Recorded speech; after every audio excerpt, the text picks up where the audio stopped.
जिला सोलन में लगातार हो रही बारिश से जनजीवन अस्त व्यस्त हो गया है। मूसलाधार बारिश ने लोगों का घरों से बाहर निकलना दूभर कर दिया है।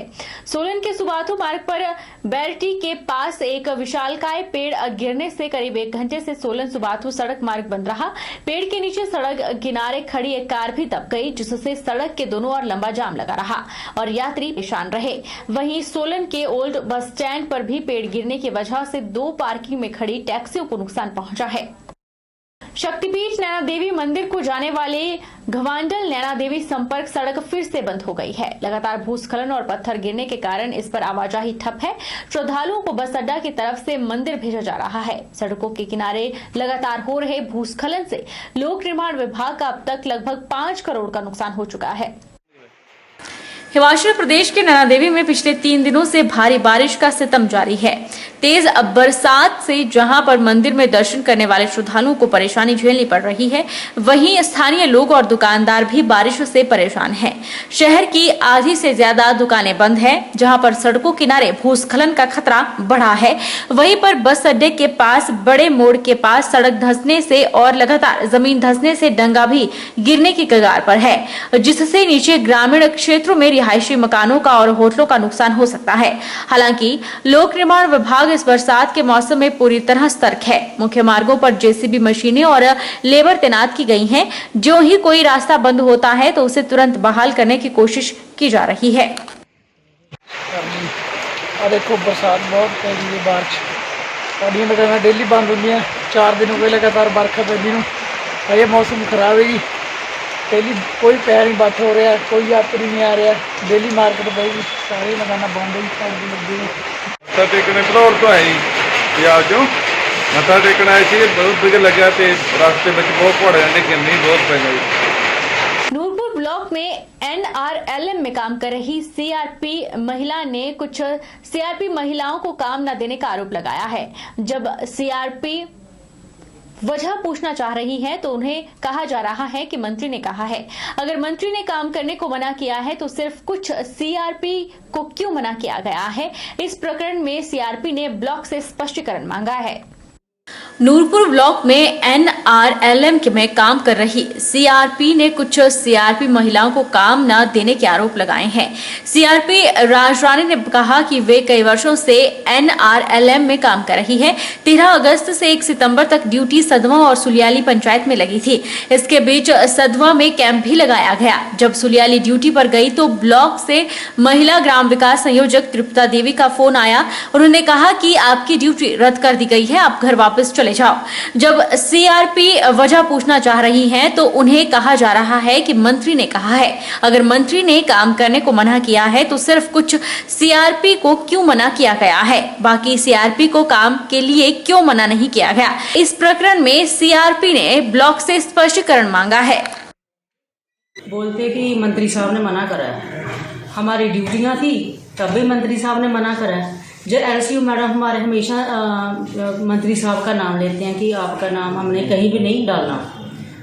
ऑफ ड्यूटी पे भी ऑफ ट्रेनिंग थी, वो भी कैंसिल करवा दी। एक्टिव वुमेन में मेरा नाम जाना था, इन्होंने वो भी नहीं जाने दिया। हर बात पे वो बोलते हैं कि मंत्री साहब ने हमें स्पेशल बोला हुआ है कि इनको कहीं भी किसी भी जगह नहीं भेजना। लेकिन मैं नहीं मानती कि मंत्री साहब ऐसा करेंगे। क्यों? क्योंकि मंत्री साहब ने आज तक मुझे कभी पर्सनली कॉल नहीं किया, ना उन्होंने मुझे कोई मैसेज दिया। तो मैं कैसे मान लूँ कि मंत्री साहब मेरे साथ ऐसा करेंगे? क्योंकि BDC की जब हमारी मीटिंग होती है तो मंत्री साहब हमेशा बोलते हैं कि मैं राजनीति से बढ़कर ऊपर उठकर ये काम करूँगा। वो तो राजनीति के मतलब कि करते ही नहीं है कुछ ऐसा, तो मैं कैसे मानूँ? अभी मैं जो तृप्ता मैडम से चाहती हूँ, ये जवाब चाहती हूँ कि वो मेरे को मंत्री साहब को लेकर ही हमेशा मना करते हैं। ये सब बातें मेरे को तृप्ता मैडम ही जवाब दें। मैं इनके ऊपर ये आरोप आज लगा रही हूँ। क्योंकि अगर जैसे हमारी मेरी बहन ने ये कहा कि हमारे मंत्री जी तो पहले भी 4 साल से जहाँ सेवा अपनी उसमें है, हम उनको दोष एलिगेशन नहीं कर सकते। क्यों नहीं कर सकते? उन्होंने कभी हमारे काम में इंटरफेयर किया ही नहीं है। तो आज कैसे मान लें कि मंत्री जी उन्हें इंटरफेयर करना तो पहले करते, लेकिन ऐसी तो कोई बात ही नहीं है। हम कैसे मान लें कि मंत्री जी ने ये इंटरफेयर किया नहीं किया? सारी बातें तो ब्लॉक से उठ के आ रही हैं। जब हम मांगते हैं तो बोलते नहीं गूगल शीट 6 महीने पहले चलेगी, 15 दिन पहले चलेगी, या महीना पहले चलेगी। हमें उससे कोई मतलब नहीं, या तो हमें पीछे की गूगल शीट बताई जाए, या तो डिसीजन बताए, या तो गाइडलाइन बताई जाए। राष्ट्रीय स्तर पर हुए ग्लोबल एजुकेशन फेयर में आईटी नेक्स्ट जनरेशन स्कूल सुलियाली को बेस्ट स्कूल से नवाजा गया है। स्कूल के एमडी कृष्ण हीर ने बताया कि IT next generation school Suliyali CBSE board से मान्यता प्राप्त है। कुछ समय पहले राष्ट्रीय स्तर पर आयोजित किए गए ग्लोबल एजुकेशन फेयर में स्कूल को बेस्ट अवार्ड मिला है। उन्होंने इस उपलब्धि के लिए अभिभावकों, अध्यापकों, स्कूल स्टाफ को और छात्रों को धन्यवाद किया है।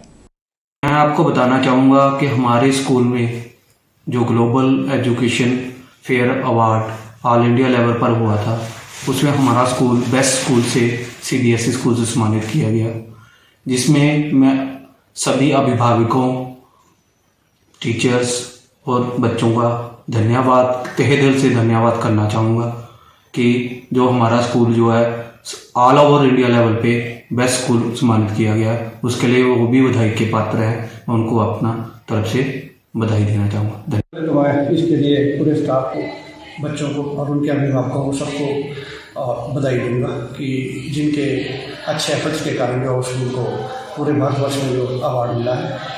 हम एजुकेशन के अलावा अपने स्कूल में काफ़ी सारी एक्टिविटी जो बच्चों को फ्री ऑफ कॉस्ट देते हैं, जिसमें ताइक्वांडो है, स्केटिंग है, म्यूज़िक है, कराटे क्लासेस हैं। इसके अलावा आर्मी की ट्रेनिंग भी हमारे स्कूल में बच्चों को दी जाती है, जो कि अन्य किसी भी स्कूल में ये फैसिलिटी जो फ्री ऑफ कॉस्ट नहीं मिलती हैं। हमने हमेशा प्रयास किया है कि बच्चों को बेस्ट एजुकेशन दी जाए, क्योंकि हमने यहाँ पे जो हमारे वीकर स्टूडेंट्स होते हैं उनके लिए हम free of cost extra classes भी उनके लगाते हैं, ताकि वो बाकी बच्चों के जो बराबर स्टडी को अपने जो कवर करे, सिलेबस को कवर करे, जिसके लिए हमारा स्टाफ हमेशा जो प्रयास रहता है। बहरहाल बुलेटिन में इतना ही। आप देखते रहिए HP 24/7।